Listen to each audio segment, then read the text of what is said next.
আপত্তি না থাকে তাহলে আমি আপনাকে লজ্জা বা কন্যাদায় হাত থেকে আমি উদ্ধার করতে পারি।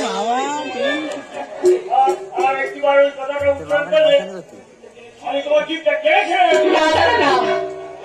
আমি ওনাকে স্বামী রূপে বরণ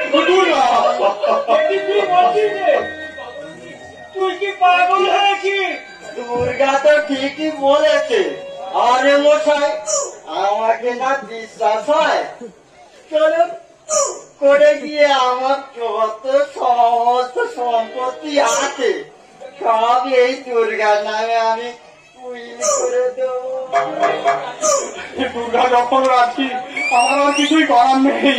চলুন চলুন দীনেশ বাবু, চলুন খাতনা তলায় চলুন। না তো মানে সত্যি সত্যি